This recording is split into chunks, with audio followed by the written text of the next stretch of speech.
So to continue the video, we are going to put the brown sugar in the bowl and stir it with the butter and the eggs and the other sugar. So once you get to the part with the sugar, then it starts to smell very, very good.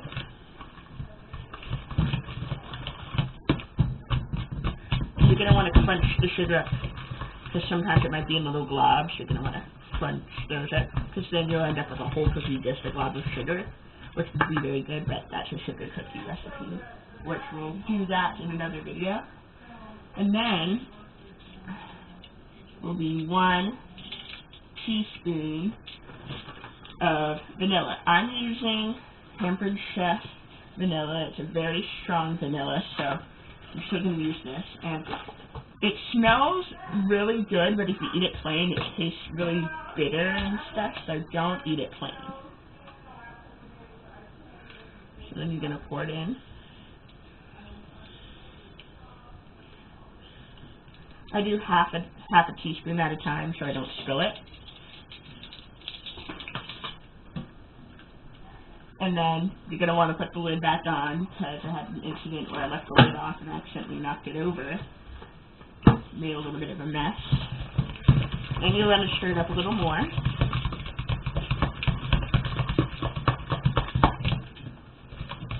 And again, you can use a fork or a whisk for this. I prefer to use a fork, because the whisks are really hard to clean out, this time we have. But later when you get the flour, a whisk might be good. Or an electric whisk, that would work good too. Next, oh yeah, and I forgot to add, you would add baking soda, but we have self-rising flour, so we don't usually add baking soda, but we will sometimes. Baking soda works good, but you can also just do it regular. So, yeah, you're going to want to add 1.5 cups of flour.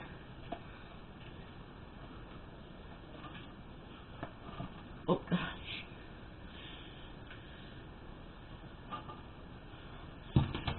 And make sure you have permission to do this before you start, because it will make a little bit of a mess.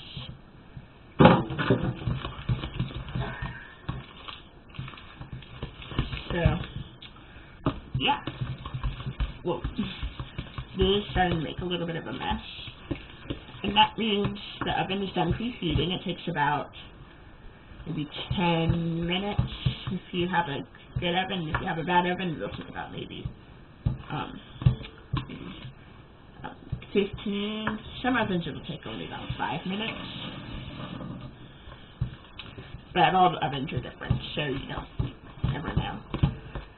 And once it's preheated, most ovens you don't have to worry about it getting over the preheated temperature. It'll just make the oven a little warmer.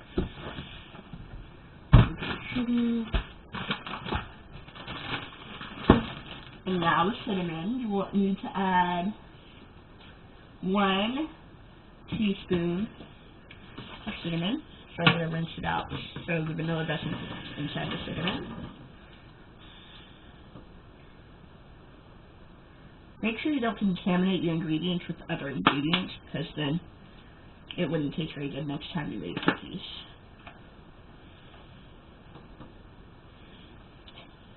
There we go. And then you're going to want to stir it up some more.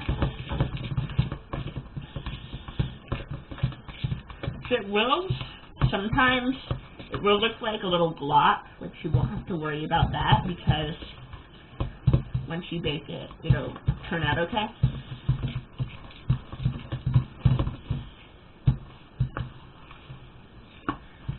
And there's different ways you can bake it. I'm doing the fastest way. Okay, so we've added the cinnamon, the eggs, the vanilla, the sugar, the flour. All that's left are the oats and the raisins or craisins, whichever you want to use. Now, I'm not sure. I have a cup of raisins, but yeah, I do. I have a cup of raisins. You will need to add 1 cup of raisins. Just about 1 cup. And you'll pour it in. And then you're going to want to add 3 cups of oats.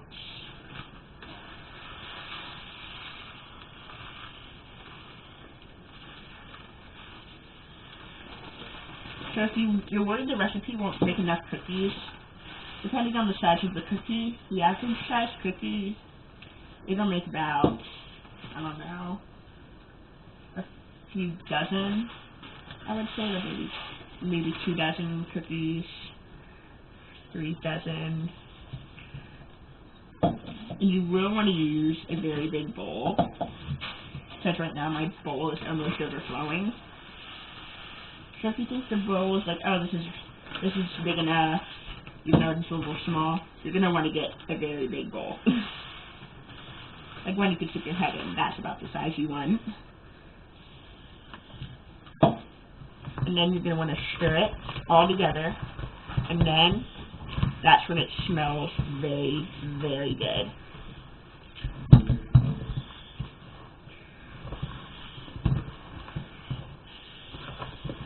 And it will get harder to stir the more solids you add in, because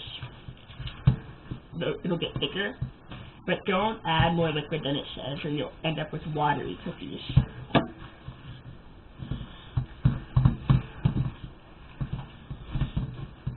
So these will taste very good. And this is about as stirred up as you want it to get, so it's mixed up about like that. It'll fill up about 3/4 the bowl. And then before you get your pan out, you're going to want to put everything back. And start to throw away the eggshells. This would be the time to throw away the eggshells, which is what I'm about to do.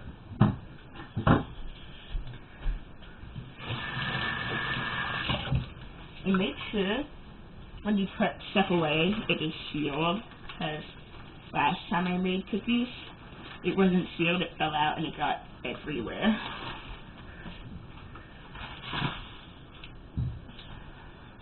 So yeah, I know it's not fun to clean it up, but it's something you have to do. If you do the garbage bag thing, it's really easy.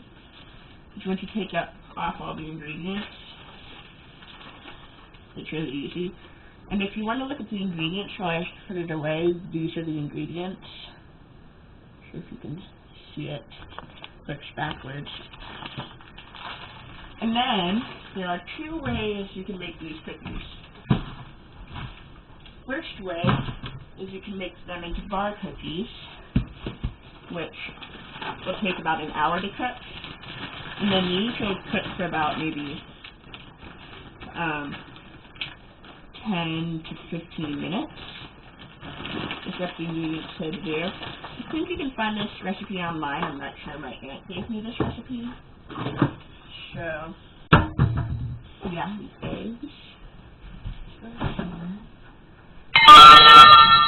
And, yeah, make sure the bags don't have much air in them, because then it will make them expand. And if you have a tall shelf, you're going to need to get up on a chair. Put the stuff away so you don't spill it. And the cool thing about these cookies is you can actually cut them if you make bar cookies into cookie cutters. So that's another cool thing you can do with this. And then you just fold up the garbage bag with all your mess on it, and throw it in the trash.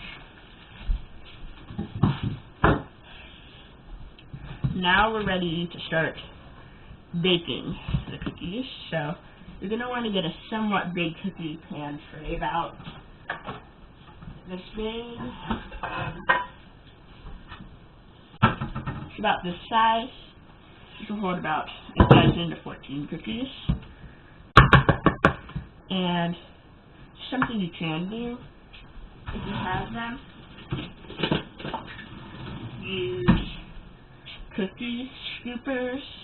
They look like ice cream scoopers, but they're really good for getting the cookies out because they're a little sticky.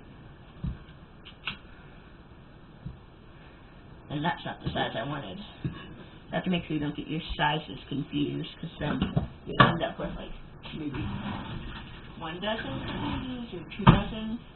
You might want to go, if you get a set of 3, the medium scooper is about the size cookie you're going to want to go with. And you'll scoop them out, put them about 1 inch away from each other on the pan, because then it'll give them room to grow without getting stuck to each other. And it will get bigger, so if you're worried about them being really small, they will get really big. And you can even, I think you can even make a cookie stack out of these. I'll show you how to do that later in the video, maybe, or in another video. So, thanks to the power of editing, in 3, 2, 1, I will be done scooping and be putting them in